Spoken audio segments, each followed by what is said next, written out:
السلام علیکم، آداب معزز ناظرین۔ آج آپ کی خدمت میں ایک بہت ہی اہم معلوماتی ویڈیو کے ساتھ حاضر ہوئے ہیں۔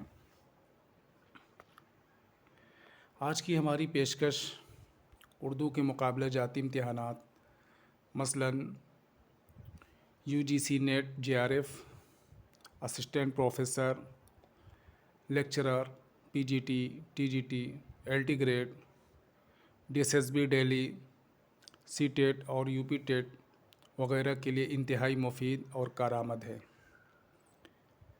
یہ مواد یا یہ اسٹڈی میٹیریل اردو کی بہت ہی مستند اور اہم کتابوں کی مدد سے تیار کیے گئے ہیں، جو آپ کو مقابلہ جاتی امتحانات میں کامیابی سے ہمکنار کرنے میں معاون ثابت ہوں گے انشاءاللہ۔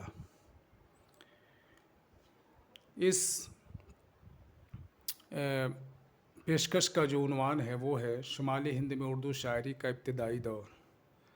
ہم سبھی جانتے ہیں کہ اردو زبان کا جو آغاز ہوا وہ شمالی ہند میں ہوا۔ شمالی ہند کا وہ علاقہ جو دہلی اور اس کے قرب و جوار کا علاقہ ہے، جسے دوآبۂ گنگ و جمن کہا جاتا ہے، وہاں پر اردو کا جنم ہوا، اور پھر اردو شمال سے دکن کی جانب گامزن ہوتی ہے، اور دکن میں اسے ہاتھوں ہاتھ لیا جاتا ہے۔ وہاں پہ اسے شاہی اور درباری سرپرستی بھی حاصل ہوتی ہے، جس کی وجہ سے دکن میں یہ تیزی سے پھلتی پھولتی اور ترقی کی منزلیں طے کرتی ہے۔ دکن میں باقاعدہ ادب کی تخلیق ہوتی ہے، اور پھر اردو ولی دکنی کے کلام کے دہلی آنے کے بعد پھر واپس شمالی ہند کی طرف رجوع کرتی ہے، اور ولی کے کلام سے متاثر ہو کر یہاں کے دہلی کے بالخصوص دہلی کے شعراء، آل اوور شمالی ہند کے شعراء اردو شاعری کی طرف گامزن ہوتے ہیں اور اس میں اپنی دلچسپی دکھاتے ہیں۔ آئیے آج کی یہ ہماری پیشکش ملاحظہ فرمائیں۔ شمالی ہند میں اردو شاعری کا ابتدائی دور۔ اردو کا آغاز و ارتقاء مختلف مقامات پر مختلف ناموں سے ہوا۔ اردو مختلف ادوار میں ہندوی، ہندی، دکنی، ریختہ اور اردو معلیٰ وغیرہ ناموں سے موسوم ہوئی۔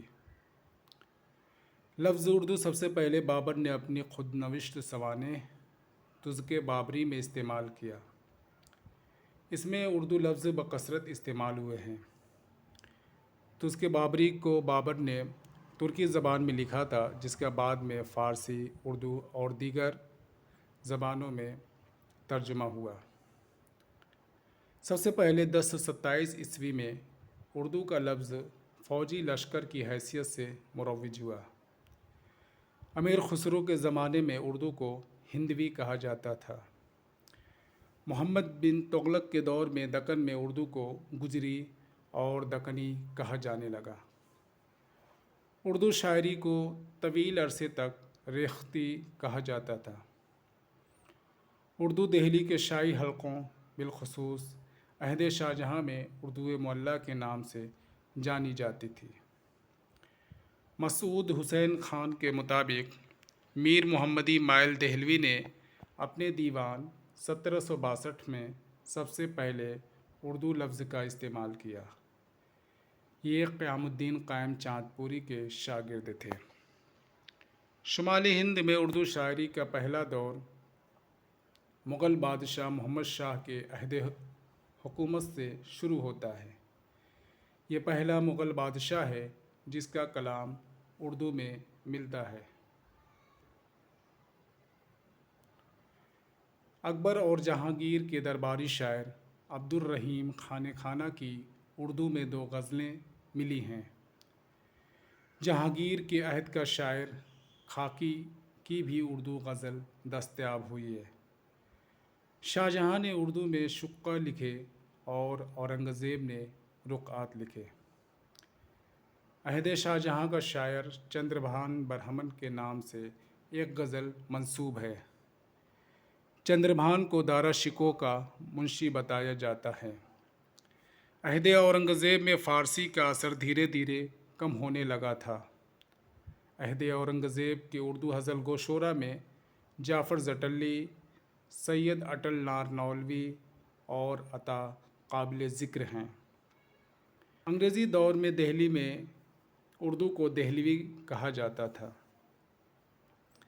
دہلی میں ولی کی آمد سے قبل جعفر زٹلی، عبدالجلیل اٹل، محمد عطاء اللہ وغیرہ اردو میں شعر کہا کرتے تھے۔ شعراء دہلی نے فارسی غزل کی قدم بقدم پیروی کی۔ امیر خسرو 1208 عیسوی سے 1325 عیسوی تک۔ نام سید ابو الحسن تھا۔ ان کی پیدائش ضلع ایٹا کے پٹیالے قصبہ میں ہوئی۔ والد کا نام امیر سیف الدین تھا۔ بچپن ہی میں ان کے والد کا انتقال ہو گیا تھا۔ اس کے بعد ان کے نانا نے ان کی پرورش کی، جو کہ بلبن کے دربار سے تعلق رکھتے تھے۔ امیر خسرو نے عہد سلطنت کے 7 حکمرانوں کا دور دیکھا اور 6 کے دربار سے وابستہ رہے۔ جلال الدین خلجی نے انہیں امیر کا خطاب دیا تھا۔ امیر خسرو نظام الدین اولیاء کے عزیز شاگرد اور مرید تھے۔ امیر خسرو فن موسیقی کے ماہر اور ستار و قوالی کے موجد تھے۔ اردو غزل کے اولین نقوش خسرو کے کلام میں ملتے ہیں۔ خسرو فارسی کے اعلیٰ پائے کے شاعر تھے۔ خسرو نے ایسی غزلیں بھی کہی ہیں جس میں ایک مصرع فارسی اور دوسرا مصرع ہندوی میں ہے۔ خسرو نے اپنے دیوان قرۃ الکمال کے دیباچے میں یہ اطلاع دی ہے کہ عربی و فارسی کے علاوہ ایک دیوان ہندوی میں بھی تھا۔ یہ دیوان اب نایاب ہے۔ خسرو نے غزنوی عہد کے شاعر مسعود ساز سلمان کے عربی و فارسی اور ہندوی دیوان کا بھی ذکر اس دیباچے میں کیا ہے۔ بعض محققین و ناقدین نے خسرو کو شمال ہند کا باقاعدہ پہلا شاعر تسلیم کیا ہے۔ ریختہ کی اصطلاح سب سے پہلے خسرو نے وضع کی تھی۔ یہ موسیقی کی ایک اصطلاح تھی۔ بقول مغنی تبسم، اردو میں غزل گوئی کی ابتدا امیر خسرو سے ہوئی، لیکن دکنی شاعروں نے اس صنف کو پروان چڑھایا۔ افضل نارنولوی وفات 1625 عیسوی۔ ڈاکٹر عبدالغفار شکیل کی تحقیق کے مطابق ان کا اصل نام گوپال، تخلص افضل اور وطن نارنول، ضلع مہندر گڑھ، ہریانہ تھا۔ افضل کے بارے میں بہت کم معلومات حاصل ہیں۔ افضل عہد جہانگیر کا اردو و فارسی کا خوشگو شاعر تھا۔ ان کا پیشہ معلمی تھا۔ افضل کی تصانیف 12 ماسہ شاعری کی ایک قدیم صنف ہے۔ افضل نے ابتدائی اردو میں ایک 12 ماسہ بکٹ کہانی لکھا، جسے بہت مقبولیت حاصل ہوئی۔ بکٹ کہانی کھڑی بولی اور برج بھاشا سے متاثر ہے۔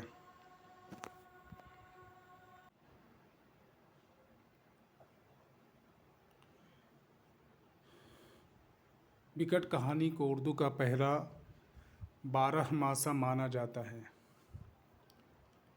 مرزا محمد جعفر زٹلی 1659 عیسوی سے 1713 عیسوی۔ جعفر اپنی حج و گوئی کی وجہ سے زٹلی کہلاتے تھے۔ وطن نارنول تھا۔ اپنے زمانے کے مروجہ علوم و فنون سے بخوبی واقف تھے۔ جعفر دکن میں اورنگزیب کے شہزادے کام بخش کے سواروں میں شامل تھے۔ جعفر بہت تیز مزاج اور حاضر جواب تھے۔ انہوں نے احتجاجی شاعری بھی کی ہے۔ جعفر نے اپنی شاعری میں عام طور پر اخلاقی و سیاسی اقدار اور ان کے زوال کو موضوع بنایا ہے۔